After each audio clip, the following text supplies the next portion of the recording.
How are you guys? So we left off yesterday, or the day before, or I don't know, the last time you clicked on this stuff, right? Um, with inflation, we were talking about in chapter 13 notes. Oh, wait, Mr. Randall just walked out of my room. I'm a free man. I can unmask. So anyway, we're on chapter 13 notes, and we're talking about measuring the economy, right? And the main thing here is however we measure the economy, income, gross domestic product is the main one, you name it. We are using dollars. Pardon me while I try to do that and act like a air traffic controller. I always really wanted to be an air traffic controller, but now I'm doing this. Anyway, so we use dollars, and the price of things change over time, right? And that when it goes up, that's called inflation. So we have to figure out how we measure inflation, if you remember. Anyway, so these are the beginning notes that we went over in depth last time, what GDP looked like over the last about 80 years of American history, our total GDP compared to other countries, other ways we can measure in our economy besides just GDP. But anyway, so there at the bottom, if you recall, inflation was the big one. And I ended on this slide, so this is where we'll start, chapter 13, part 2 notes. Here's the main way we measure inflation, the consumer price index, that guy, CPI, right? And so you can read that. Each month, the government buys a market basket of goods, comparing the price over time, measuring increases or decreases in prices. Increases are inflation, like, you inflate a balloon. And decreases are called deflation. Your tires deflate. Sometimes prices decline over time. And it actually sounds like a good deal, doesn't it? Like, hey, everything's on sale. So deflation is actually one of the worst things that can happen over time in the broad spectrum of things, economically speaking. The last time the United States experienced significant long-term deflation was the Great Depression in the 30s. There was some signs of deflation in the Great Recession in 2008, 2009 in this country, but that reversed itself. But we never got back to very steady inflation, which is actually about 3% average inflation. Most economists think is a good place to be. But lots of economic rules are changing over the last 10 years, and Corona certainly helped them to do all that. Thanks, Corona. Anyway, the main point here is prices went up 3% last year. Prices on what? So if iPhones went up a little bit, the gas went down a little bit, and hamburgers went up at McDonald's, but down at Burger King. And how do we figure out what actual overall total inflation is? So economists have come up with this thing called the Consumer Price Index, or the CPI. Literally, they're going to go buy a market basket of goods every month. They do this in quite a few different ways, but sort of the basic first stab at CPI calculation is literally an economist will get a grocery list, right? I'm going to buy a dozen eggs. I'm going to buy a loaf of bread. I'm going to buy a gallon of milk.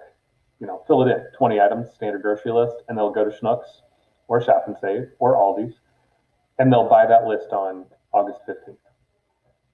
And then they'll buy that list again on September 15th and November 15th, and I think I skipped a month. But anyway, you get it, right? So like once a month, we'll go and buy the exact same list of the sort of standard grocery cart thing. Now, it's very important here that you buy the exact same type, kind, everything gallon of milk, right? It's got to be Prairie Farms 2% every time you buy. You can't mix it up. Uh-oh. Someone came in my room. Look, it's Mrs. Lindauer. She can wave to you. There she is. Anyway, so when that price goes up over time, right? If the grocery basket of goods costs $100 in August, and then when you come and buy it again in September and it's $103, a price increase $3, right? That's literally 3% inflation month over month. That's how an economist basically calculates inflation buying groceries once a month. Now it gets more complicated, right? And they have different kinds of inflation indexes and gets messy fast. But it's basic. Know that CPI, market basket of goods, literally sort of a grocery cart full of goods that someone goes out and buys every month. The government is compiling this, so it's actually U.S. government economists who go calculate this. There's urban inflation CPI, there's rural CPI, it gets messy, but For us, I think basically understanding how CPI is calculated at basic level is important because CPI really matters. I have to go negotiate our contracts with the school board every couple of years to see what kind of raises teachers get. If my boss, Unit 10 at the school board said, hey, teachers, we'll give you guys all a 2% raise. Is that a good deal? If your boss offers you a 5% raise, is that a good deal? Well, it's very important for me to know what's happening with prices, right? If I make 50 grand this year and I make 55 grand next year, woohoo, 50 or $5,000 raise, 10% raise, I'm feeling like I hit the jackpot. And if all prices have doubled, if gasoline goes from 250 to 5, gallon of milk goes from 2 to 4, my mortgage goes from $1,000 a month to 2,000 a month, well, my $5,000 raise ain't doing much, right? Like I have to go from $50,000 last year as income and salary to $100,000 of income salary next year. I have to double my income if prices double just to stay even. Makes sense, doesn't it? So if I go ask my boss for a 3% raise, but inflation ran at 3% last year, then I'm really not getting a raise. I'm making the exact same amount of money year to year. So if I actually want to raise and inflation is 3, well, I better be getting 4%, right? Or I'm actually losing money. So if you want to know how much you make over time, what you need to actually make more money, I mean, obviously most people don't have any sort of deep understanding of CPI and all of that, but a basic sense of, hey, I should be aware of price increases. Is this like, prices going up, inflation? Prices went up a whole bunch for gasoline, but for nothing else. So that, overall inflation would be very, very low. Maybe I'm aware of gas more than anything else because I drive a lot. I see prices on gas stations all the time. But anyway, understanding how CPI works at a basic level, I think is important. And lots of things in our world are actually tied directly to that CPI thing. So the United States government actually says for Social Security, if you retire at 67 years old and get your Social Security pension, Social Security is just money for old folks. If you worked in your life or you were married to someone who worked, when you retire, the U.S. government gives you Social Security, the most popular government program created in the New Deal of FDR during the Great Depression and all that. Anyway, the government, if you retire at 67 and the government under Social Security says, hey, we'll give you $500 a month, and you live to 87 and you're still making $500 a month 20 years later, I guarantee you that $500 in your 87th year is going to buy you a lot less than that $500 a month bought you when you turn 67 and first retire. And the government knows this and people know this, but the idea is like, well, how much more should you get every year? How do we figure that out? And so CPI is how the government has figured that out. And doesn't mean it's right or wrong, and maybe it'll change, but for now, and it's been around for 70 years, it is this calculation by economists of CPI that determines Social Security goes up 3% a year, or 1.6%, or should go down 0.42%, because we had 0.42% deflation. That market basket of goods is actually 42 cents cheaper on the $100 from month to month, or whatever it is. Anyway, so that's a little bit about CPI. It's a little confusing. Certainly ask me if you need further clarification. Moving on our slides, though. So producer price index comes next here. So there are lots of other ways we can measure things, right? I can measure consumer stuff, going to a grocery store. What about like the coal, the Peabody Coal Company digs out of the ground, right? If all of a sudden Peabody has a much bigger tax bill from the U.S. government, well, gee, it's going to charge more for that coal it's extracting, right? Or there's much stricter environmental standards that it makes them install $1 million scrubbers or something, whatever. If prices go up for coal, guess what's going to happen to my bananas and Schnucks? They're going to cost more too, eventually. Because Peabody's digging coal out of the ground. They start charging more for it next month and next month and next month. Ameren, big electric company, buys all that coal. Well, their prices start going up because Peabody's charging more, the coal company. What's Ameren going to do? Start making our monthly electricity bills go up. Guess what Schnucks' monthly electricity bill is? I don't know either, but it's big, right? And so all of a sudden, Schnucks has much higher utility bills, electric bills every month that it's paying. So what's Schnucks going to do? Raise the price of bananas. bread and snickerdoodles, right? And so my bananas are going to cost more. But if Peabody today raises the price of coal some, I guarantee you my bananas will not be more expensive tomorrow at Schnucks. But in a month or 2 or 3 or 6, absolutely those price signals, will sort of bleed through the economy there or transfer through the economy there. And I'll end up with a more expensive consumer grocery bill. So anyway, that's called the producer price index. Rather than measuring sort of the end result, bananas, let's measure the original input, coal, say, or other, mostly natural resources, metals, and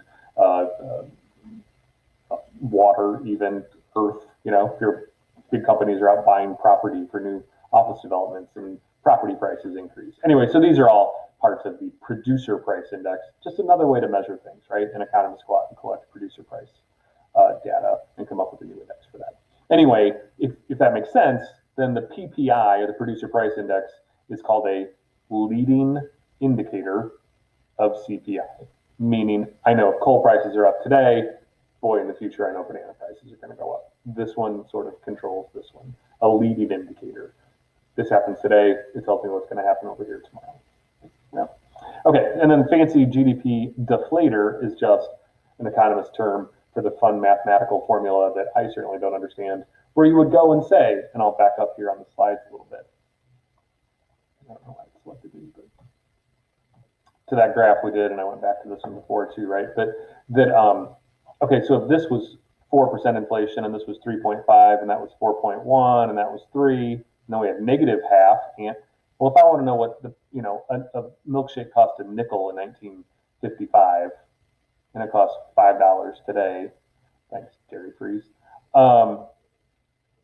Is that really just a nickel? I mean, back in 1955 dollars, a nickel bought you a whole lot more, right? A nickel bought you a milkshake. So did how much did prices go up over time? Counting the decreases, counting the increases, complicated mathematical formula of in effect just factoring out inflation and deflation over time. So the mathematical term for that factoring out, you need to come up with a GDP price deflator to make the math work, to figure out what a nickel milkshake means in 2020 dollars. We don't have to do that math. You're welcome. I can't do that math. But anyway, economists do that in their careers. Like there's a lot of math in figuring that stuff out. So anyway, this is a quick little example of what CPI did from 1970 to about 2015. So a 35-year. So literally, the U.S. CPI index in 1970, that grocery cart full of goods would have cost $45 or whatever, and that exact same shopping cart full of goods by 2016 or so was $240 or whatever it is. And so that's, believe it or not, roughly 3% inflation every year over time is about the average over the last 35 years or so. And that's 3% compounded, 3% this year, and then 3% more and 3% more. Makes grocery cart, go up more than 5 times from $50 to $250 over the last 35 years. And clicking on me. This is an annual look at how much that CPI measurement, that inflation measurement's gone up. So back in 2006, we had about 2% inflation that year, but then 3% inflation in 07, and back down to 2. The Great Recession, sort of economic collapse, drove us down to almost 0% inflation. Prices stayed the same. And then we bounced back up to higher inflation, and then this sort of is the sign of economic recovery, believe it or not. Prices tend to go up when everyone's doing well, yeah? So if I get a job and a raise and everything feels good, sure, stuff costs a little more, yeah, I'll spend that. And what's that mean to Walmarts of the world? Well, they start raising prices a little bit. And then eventually I have to demand a raise from my employer. Hey, you're going to 10, milk's costing a lot more, give me more money. So all of those things are sort of a circular driving the increase of wages over time. Now that exact same thing can happen on the downside, right? Hey, I don't have any money, I got fired, my company gave me a pay cut. I'm not going to go out there and buy as much milk. Well, eventually, if they can, they'll reduce the price of milk, right? And so anyway, so you can have sort of a virtual cycle of decreasing prices or increasing prices. And decreasing prices tend to show contraction, your GDP shrinking, bad economic times. Whereas inflation as long as it's not out of control increase, tends to show economic growth and good economy. Okay, moving on real fast. I'll be quicker, I promise, on this stuff. Remember back to chapter 7, we talked about supply and demand. So I'm going to guess you can still do a supply curve in your head or on paper for a pair of shoes, or a demand curve for a gallon of milk or some cookies or whatever, right? Well, what about a gallon of milk and cookies together? Like, can I add those two things and think about them combined and the total cost of those and the total amount supplied and demanded of those? So demand will still function in an inverse relationship, right? Overall, if stuff is more expensive, we'll buy less of it, and less expensive, we'll buy more of it. And then the exact same thing on the supply side. If the total cost of shoes and cookies and horseradish and cars and aircraft carriers goes up, well, all the people making shoes and horseradish will make more of those things. Woo! And they'll make lots more because they think they'll make more money. So direct relationship, supply goes up if all prices are going up, and demand, inverse relationship, high prices, low demand, vice versa. Anyway, the point is, if you can remember chapter 7, an individual good or service supply and demand curve, we're now just going to take all of that together in aggregate. This means total, and the same thing works. If all of the goods and services produced in a country's economy in a year, the total price value of that goes up, what happens? Suppliers want to make more, demand less. If it goes down, vice versa, right? Anyway, so my demand curve is still sloped, you know, making the X, right? Remember, with an equilibrium point in the middle. And instead of just one good or service, it's all goods or services. And what's that equilibrium point tell us? The point at which supply meets demand, right? That tells us that's the perfect amount of stuff that suppliers will make at those prices and demanders will go buy at those prices. Well, so another way to think about that is the total amount of stuff that gets made, produced, and demanded or consumed or purchased in an economy, the total amount of stuff made in an economy in a year, what's that called? Oh yeah, that's GDP, gross domestic product, this whole thing, right? So anyway, the equilibrium point of aggregate demand and aggregate supply, where aggregate demand curves meet aggregate supply curve in an economy, is just another way to think about GDP. So if you go back to that chart, right, the US has, I don't know why I can't move that. I can move it. It wouldn't let me earlier. The US has about a $20.5 trillion GDP. That's our aggregate equilibrium point. On that one, I think. Okay, and then our last set of notes, we'll talk about the business cycle. So I will stop there. Thanks for listening. That was a long one. And we'll finish chapter 13 with the next chunk in a moment.